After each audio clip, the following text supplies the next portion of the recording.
In a world filled with information, where do you turn to get straight talk about retirement, investments, and your money? Lock it in to the longest-running financial talk show in Arkansas, and let us help you build the bridge between information and application. Real financial change begins right here, and it starts with you. It's showtime! Hi, everybody. On today's show, exploring one of the reasons investors choose not to hire a financial advisor. One survey says it's because of the cost. What you need to know about fees. Straight ahead.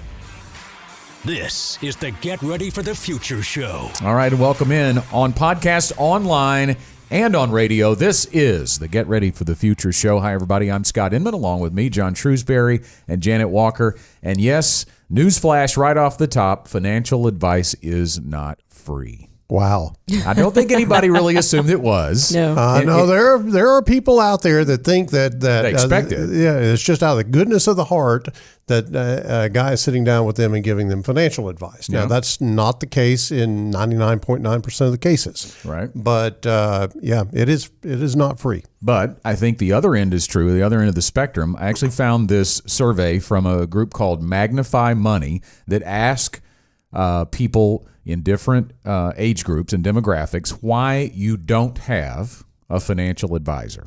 Okay, so here are some of the top reasons. 42% think financial advisors are only for the wealthy. We've talked about that before, right? With account minimums and such.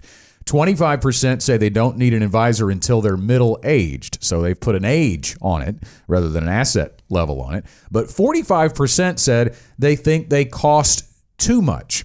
But that same survey found that they overestimate the cost of a financial advisor. Yeah. So the reverse is true too, John. You said a lot of people expect the advice for free, but a lot of people think they're paying or will pay, if they don't have an advisor, more than they actually will. Let's kind of talk through those various points. When we say, first of all, a lot of people think that they're only for the wealthy. Mm-hmm. I mean, let's talk about whom we serve. Across the Gen Wealth locations, many of our clients are just, the average everyday Joe and Jane who, they had whatever job. If they lived next door to you, you're not going, man, they've got more money than you could imagine. You're not thinking that about them. Right. And some of them have a meager amount for their retirement, and some of them have managed to put together 7 figures.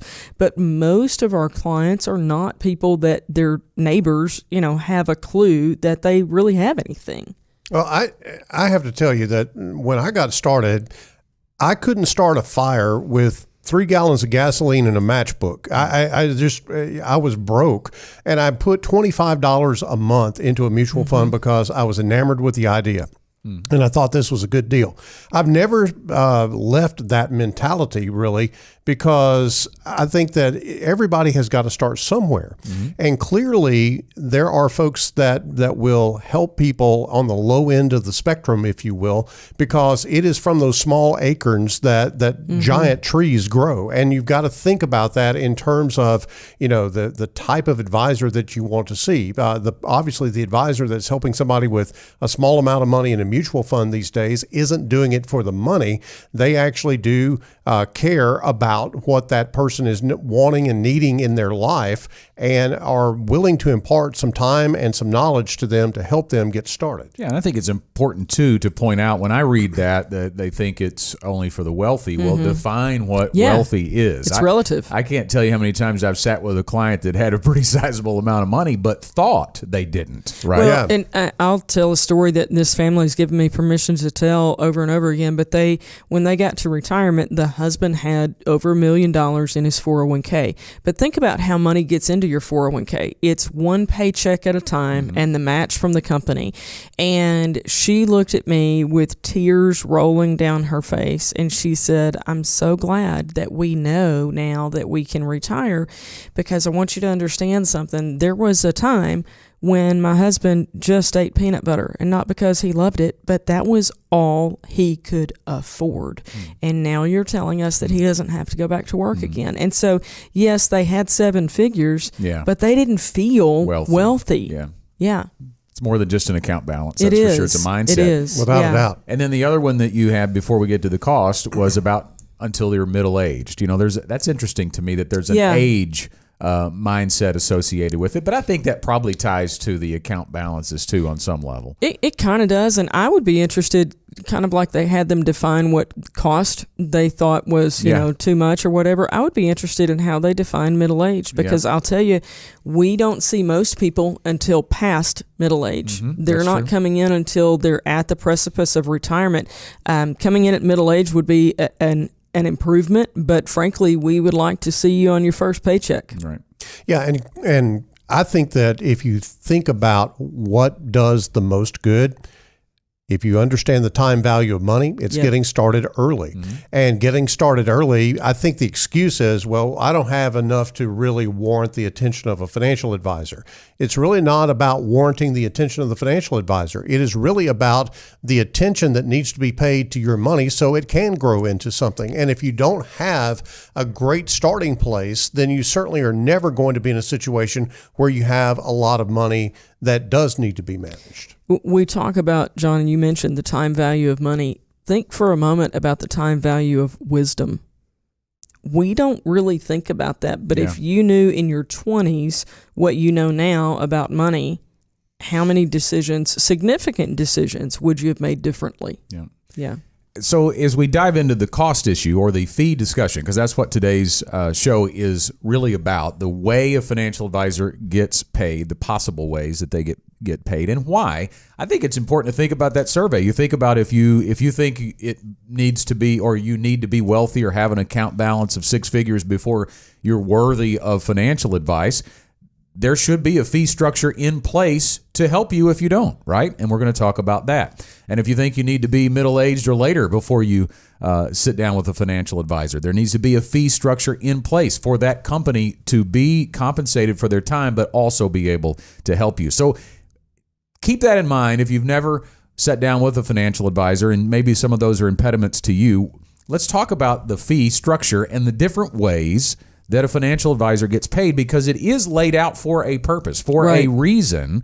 As we said at the beginning of the show, the news flash is we don't work for free. I don't think really most people would expect us to. I know, John, you said there are some that do. But if you think about people that come in, we are very transparent with our fee structure, with all of our clients. Most of the time, I think they want the help, they want the services, and they are glad to pay what they are going to pay. I think there's a middle tranche that needs to be shown to them the value before they realize that it's worth the cost. And then there's some people that are just not going to do business no matter what, because they're those people that you said that they don't want to pay anything. Yeah, they think that the road to prosperity is being cheap and limiting their expenses, and that's not necessarily the case. There are study after study that basically shows what value in terms of dollars and cents that a financial advisor delivers to a client versus not having the advice and acting on your own. Sometimes you can really get down a rabbit hole and not be able to get out in making some mistakes that maybe a financial advisor might defer you from if you're following their advice. Okay, so let's talk about the types. There are really four different types of fees. There's the financial planning fee that may or may not be at some firms, because there may or may not be financial planning that is associated with their services. There is a commission-based fee structure. There is an asset management fee structure, and there can also be an hourly or even a monthly fee associated with the services. So let's break all those down. Let's start with the financial planning fee. Well, let's start first and basically say that you're not going to be charged all of that at one time on all of your money. So these are siloed to some degree. Yes. So the financial planning fee, I think if you're not being charged a financial planning fee, there's a great chance that you might not be getting a financial plan because financial planning is a time and labor intensive journey that you go down. It is a lot of people coming together and looking at your situation and giving you some guidance based on where you are and what you need to do with your money. And Janet, I know that there are a lot of people that say they do planning for free, but that's really just a come on to get some money in their hands. It brings investable assets in the door, and then they make a product recommendation, like here, invested in this or that, or this combination of products. But a product recommendation is not a plan. And John, you and I have collectively, between the two of us, been in the industry for over half a century. And did you really have to say it that way? and in my part of that, and I think this is still true for you as well, in my part of that, I have yet to see a client from another advisor come in and bring an actual financial plan. Now, many of them have come in with statements. Not one time have I seen somebody come in with a plan that, in essence, tells them what investments they need and why. I can tell you that I can probably count on one hand and maybe even have a finger or two left of the times that I've actually seen a financial plan from a competitor. It's much like a unicorn. It's, well, everybody talks about it, but have you ever seen one? So what it is it's written, Yep. right? And in our case, it's in a 3-ring binder, and Yep. it is not just a product recommendation. I would even go so far as to say it's not even just goals written down on a piece of paper. It is a plan on how to achieve your goals. And it's very personalized. We met with a gentleman earlier this week that he said, I know a lot of people at my company that have retired, and I thought, well, I can go talk to them. But then I got to thinking, you know what? Their overall situation is different than mine. They've got this or that going on, and all we really have in common is that we work at the same company. And so he knew that it was important to him to have something individualized. And that's very key, that every financial plan that we've ever done here at GenWealth is on paper, on purpose, personalized to that individual situation. Scott, it also has to be functional. There are people that will overwhelm you with, reams and reams of paper of stuff that you don't have any way of understanding. And we do have to document some of that thing in a financial plan that we do. But one of the things that we deliver in a financial plan is a very, very efficient summary in plain language that says, you're here, take these steps, and then you'll get here. And that's basically the outline of that summary. But one of the things that I think is really important is that a financial plan doesn't just go and get put on a shelf somewhere, collect dust, and you never really open it up again. We refer back to your plan if you are coming to see us for financial planning. When we have our annual checkups, our reviews, then we are actually diving into your plan to say, okay, we were here. We should be here at this particular point in time. What's the progress? What does that look like? And so I think it is a very useful tool. It has to be very useful for you to be able to get some results from it. So let's talk about why the fee exists and how that plays into your overall planning process. If you think about going to an estate planning attorney and sitting down with that attorney and creating a trust, there's a document that comes out of that, and there has been time that has been spent on it, so the attorney is compensated for his time. And the same is true for a financial planning fee. There is time put into that plan with no requirement on the back end of that plan that we're going to manage anybody's investments. Yeah, as a matter of fact, it's against the regulations for us to charge a financial planning fee and say, okay, now you must invest money with us. It has to stand alone on its own. You can actually come in and buy a financial plan if you want to, in quotes, say that, and then take it with you and go do something else with it if that's what you want to do. Now, clearly, if you create a financial plan with your advisor, that advisor is going to be on the same page with you in terms of implementing that plan. And I think that's the next step, the next logical step. But there is no requirement for actually investing assets if you do a financial plan. And we believe very strongly here at GenWealth that plan needs to come first before we get into the investment side, because the investment recommendations without the plan, we don't really have a purpose here. Well, you're right. And let me add on to what I just said there, Scott. Obviously, if you could walk out the door with a financial plan, then we're going to have to charge you for that plan, or else we're working for free, and people don't work for free. Yeah. And so there is a nominal charge for the financial plan. I will tell you that at GenWealth, we are substantially below what the industry average is for a financial plan, because we just think it is a necessary tool to get us to the strategy that's necessary to make the investment recommendations. Yeah, it's interesting you use the word tool because I'm thinking that all of the investments that are available to us, and really with any advisor that has our same licenses, right, they're all in a toolbox back here. They may not understand all of them, every advisor, but they are all in this toolbox, and we all have access to it. But you don't want to pull out a wrench when you need a screwdriver, and that's the problem with recommending an investment before you build a plan. I think for those who have been listening to the Get Ready for the Future show for an extended period of time, you'll realize, if you just think about it for a moment, that we have not ever come on the show in a decade and a half and said, everybody needs to listen to this about this particular product because you need this. Why haven't we done that? Well, the reality is everybody's situation is different, and you might need something that your neighbor does not need. If you go back to the toolbox analogy, Scott, that you used, it's not that something is inherently good or bad about a hammer versus a screwdriver, but my grandfather was like very keen on you use this tool for its intended purpose and this tool for its intended purpose, and he better not catch you trying to hit a nail with the butt end of a screwdriver. This is not a good thing. That's not the purpose of that particular product. So for investments, we don't believe that products are inherently good or bad. It is a question of whether or not they fit in your individual situation. All right, so in our discussion of cost or fees that a financial advisor charges, moving past the financial planning fee, there is the investment discussion, the plan implementation, we would actually call it, where the investment recommendations are made. So then inside of that, let's talk about how an advisor is compensated. Really, across the industry, there's one of two ways based on what type of an account is holding the investment. Yeah, and I think that, there's a lot of discussion on this, but to boil it down, as Scott said, there are two methods of compensation. There's not one that is better than the other, except circumstantially. And here's what I mean by that.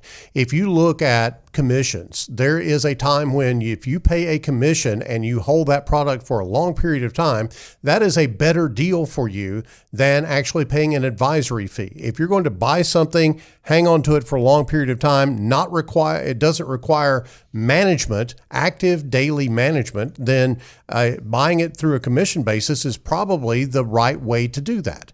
And then conversely, if you're going to actively manage something and trade something and be sure that you reallocate and things of that nature, you don't want to be paying commissions every time that you need to do that. As a matter of fact, that creates a conflict in your mind whether the advisor is actually working on your behalf or on their behalf. Are they trading my account to trade it to generate income, or are they trading it because it's the right thing to do? If you're charging an advisory fee on that, then that issue is moot. There's really no benefit for that advisor to trade that account to generate commissions, because commissions aren't being generated in that type of account. One of the other things that people really like about fee-based is that it puts the advisor and the client really in the same boat, meaning if the choices that the advisor puts into this particular account, if they perform well, then the client has more money. And since this is a fee, a percentage of the account value, then the advisor is also making more. So it's a win-win or a lose-lose in that situation. And a lot of clients like that. But I want to circle back a little bit to the comparison. John, you talked about, commission, if it's on something that you're going to buy and hold for an extended period of time versus if we're trading frequently in order to manage that, you don't want a commission.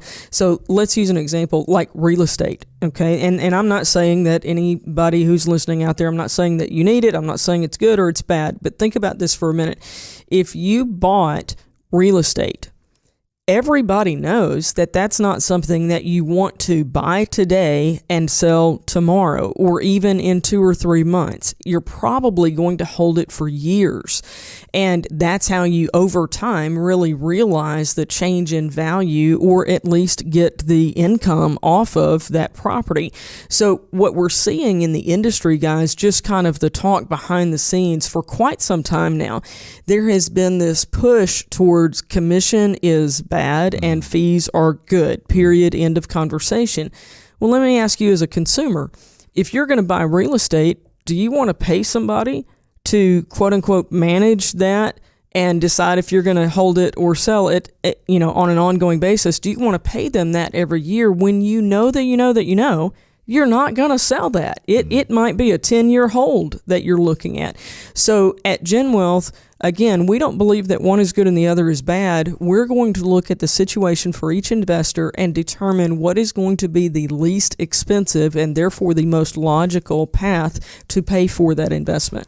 We use the Netflix analogy occasionally, right? Yeah. Because the difference is, if you want to see your favorite movie over and over again and you want to own that tangibly in your hand, then you're going to buy the DVD, or you're going to, I guess maybe you just buy it and download it these days. I don't know how many people are buying DVDs, but you have ownership of that movie and you can watch it as much as you want. You're going to have it. That's the commission base. That's the buy and hold. Or Netflix is more popular because it allows you to pay a subscription service fee on a monthly basis, and you get to watch as many movies as you want. You're not going to hold on to one for all eternity. You're going to actually be trading movies for different movies as much as you want with no additional cost incurred. So that's kind of another way to look at the asset management fee compared to the commission. So the fourth one is the hourly fee, because if there is no investment management, there may be, if you're working with an advisor on an as-needed basis and the compensation for the advisor can't be tied to the assets. Maybe in a great example of this would be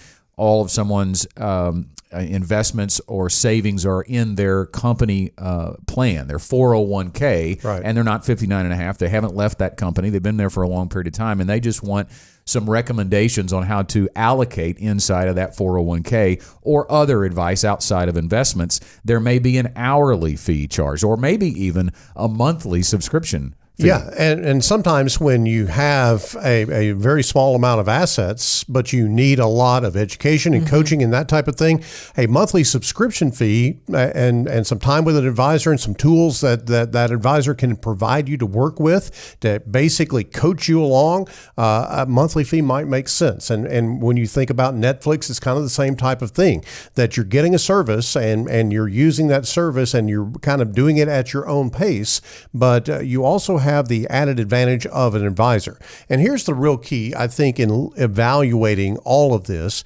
is when you stop and think about it, every great athlete has a coach. Regardless of who you want to name, Michael Jordan or LeBron James or whoever. I noticed that there are a couple of Razorbacks that are going into the pros. They've been going through the combines and what have you. Well, those guys all have coaches. They all have trainers. They all have people that are helping them to be a better athlete. And they would not be the athlete that they are today without those coaches. Else there wouldn't be a market for coaches. So a coach provides a great deal of value to an advisor, just like it provides a great deal of value to an athlete. And so when you think about the cost of a financial planning relationship, think about the cost that you are giving up that that relationship might otherwise provide you. That survey that we quoted at the beginning of the show today also surveyed people who do have a financial advisor. So we talked at the beginning of the show about why do you not have a financial advisor, your reasons for not having one if you don't. But the people who do work with an advisor, the majority of them responded by saying the cost was worth it to them. So that's an important highlight as we talk about the fees associated with working with an advisor. And we're going to wrap up the show now by moving into some questions you should ask your advisor with regard to when you're interviewing one and you're thinking about choosing which advisor you'd like to work with. So we've got 3 of them. And the first one is, are you a fiduciary? Now, that's a word that I think of a TV advertisement that plays on a lot of the ball games, in fact, for one of the financial firms that are out there nationwide. But that's a word that gets thrown around a lot. But I wonder how many people really grasp what that means. So let's talk about, if you're going to ask that, you need to know what exactly is the expectation of the answer. Well, I think that it literally is the embodiment of the Lou Holtz do-right rule. Yeah. I would do for you what I would do for myself is essentially what it boils down to. But if I were in your circumstances. Yes, if I were in your circumstance. So, in other words, the true essence of a fiduciary is someone who will give you advice without it being any kind of inward-looking self-interest involved in it. And so when you think about a fiduciary, you want someone working on your behalf. Now, that doesn't mean that they are not compensated for the work that they do. clearly they are compensated for the work that they do. But I think, Janet, it really boils down to what side of the table are they sitting on? Yeah, and that goes back to why a lot of people really like a fee structure, because then they don't have to wonder, which side of the table you're sitting on. It really does put people on the same page. But again, we go through that process of, here are the things that we believe you need, that we believe are in your best interest to help you achieve your goals financially in the future. And we will look at those individually and go, okay, these are commission-based, these are fee-based, and here's why. But also even discussing the why behind the individual products and helping you understand, because your buddy at work might have said, well, they didn't tell me that. They did my plan differently, and you don't know why. Well, there's a reason. Your situation is different. So that is, it's really important as you're talking to an advisor to understand that fiduciary responsibility, it applies to making your plan individualized. Scott, I think also to touch on this fiduciary thing a little bit differently, someone cannot be a fiduciary if they only have one product or one firm's products that they can actually do business with. They're an agent at that particular point. They're not a fiduciary. Right. They're an agent. A fiduciary has to be able to look across the landscape of everything that's out there. Yeah. And be able to say, in my opinion, this is what's right for you, and have a broad spectrum of different investment products that he can look at to be able to prescribe. You wouldn't go to the doctor who only had one drug.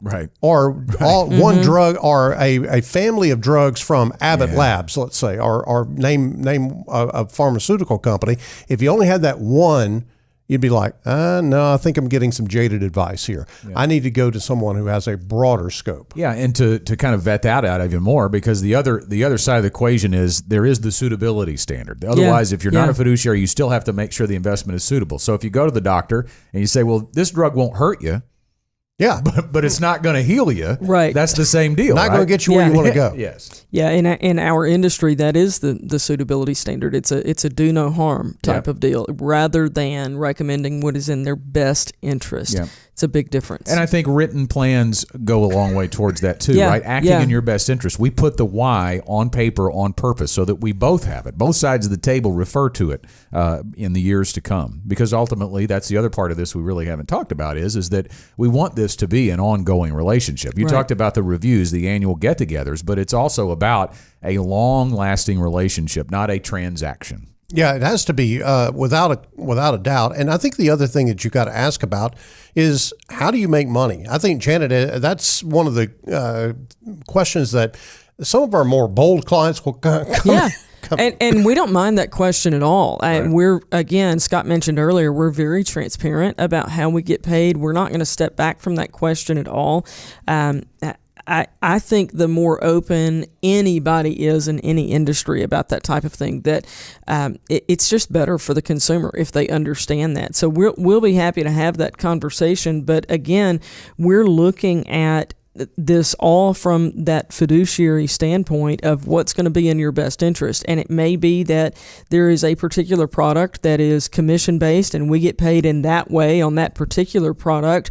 And then there's something else that is fee based that some of your other dollars are going to be invested in, and we get paid in that way on that collection of products. Again, it's not that one is good and the other is bad. It is simply what is in your best interest to meet the goals of your plan. I think it would be important, too, to point out, if you're listening to this and you're thinking about, well, okay, so I want to know, what am I going to pay to go see the financial advisor? Well, it's really nothing to go see the financial advisor. Right. Setting up that first appointment with a GenWealth advisor, that first appointment is complimentary. And that's where those questions that we're talking about here can be asked, and more can be asked. We'll ask some questions, too. But the question, how do you make money, can be discussed there. And you don't have to really make the decision of committing to any payment until you decide to move forward past that first appointment. The last question now, before we run out of time, is what services are involved in financial planning? Because we talked about this at the beginning, John. You talked about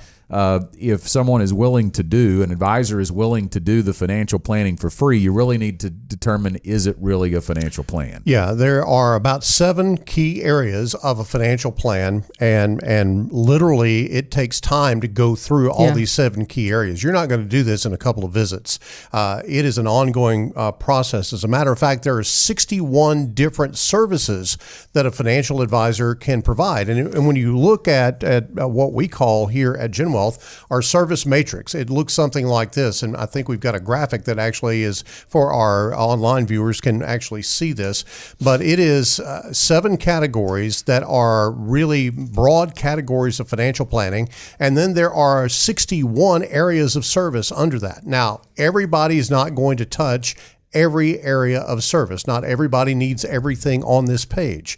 But Scott, I think this is a great depiction of what a good, thorough financial plan actually is and how it can actually serve the needs of a client that may be journeying into retirement or actually accumulating money and preparing for life as they grow their family. Let's talk a little bit about the timeline that really represents, because there are some of the things on that page, our matrix of services, that we're going to do on that initial meeting, and some things that we're going to do each time in the future when we get back together. But just because it covers 7 areas doesn't mean that we have to have 7 meetings. We're not going to, stretch everything out, but we're going to address those critical points to get you started. But then there are other things that we'll do in the future. So maybe you come in and start seeing us in your 30s or in your 40s. Well, one of the things on here is Social Security planning. You're not really thinking about that at that point, but there's going to come a time in the future when that matters. Getting Medicare in place for you. We have a team that's set up to be able to do that for you as well. And that's one of those timeline things that it doesn't matter right now, but there will come a point when that's important, and that's when you get to that part of the matrix in your situation. When we go to that question, what services are involved in financial planning, a product is not a plan. We kind of referenced that a little earlier in the show, but it really is out there, especially when you think about the advertisements that are out there for products. And you think about how that works. They are advertising to the masses that this product is good for everyone. That's the basic for broadcasting. That's what you're doing. You're broadcasting a big message to a lot of people and telling them all the same thing. And I hope that we have driven home the point today that your plan should be unique to you. You know what that tells us in the industry? When they're just pushing one product, they probably only have the license to do that one product. And so if you ask them what's in your toolbox, they have a toolbox full of screwdrivers. Yeah. If you need a hammer, good luck, because they don't have it. And they're not going to tell you about a hammer because they don't have it. Hey, look, your car is not going to tell you where to go. Not even a Tesla will tell you where to go as far as, now you might input into the Tesla and it might give you a route, but the car itself is simply going to sit there and do what you tell it to do. And the same is true for a product. A product is simply a vehicle to get you where you want to go. You still have to determine when you're leaving, how far you're going to drive, where you're going to spend the night, what route you're going to take. Are you going to take the scenic route? Or are you going to take the expeditious route? Those are all things that you work out with your financial advisor, and then you get in the car and go down the road. Yeah. So those are some questions. Are you a fiduciary? How do you make money? What services are involved in financial planning? All important questions to ask when it comes to this idea of understanding fees. And again, I go back to that survey at the beginning of our show today.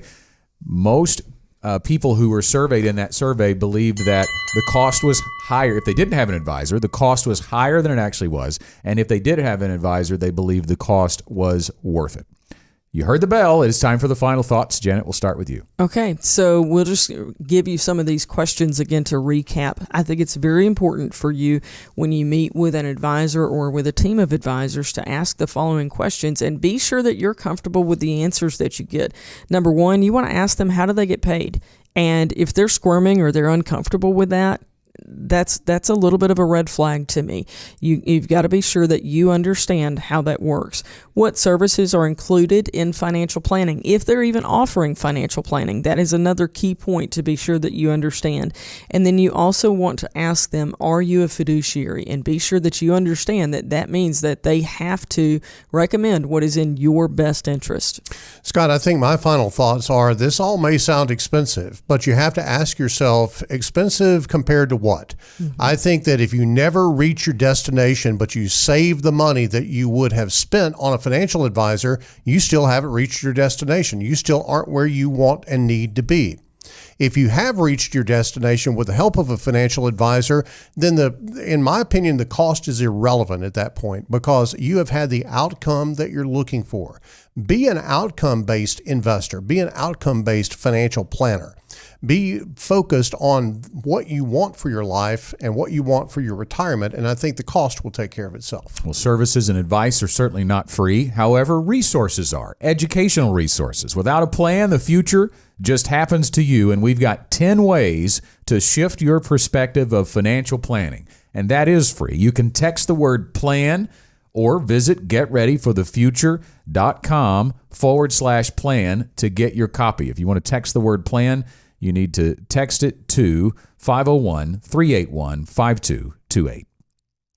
Well, that's all the time we have for this week's Get Ready for the Future show. Again, I hope it was helpful for you in this discussion about financial planning and investment fees. If you have any questions, reach out to us, and we'll see you again next time.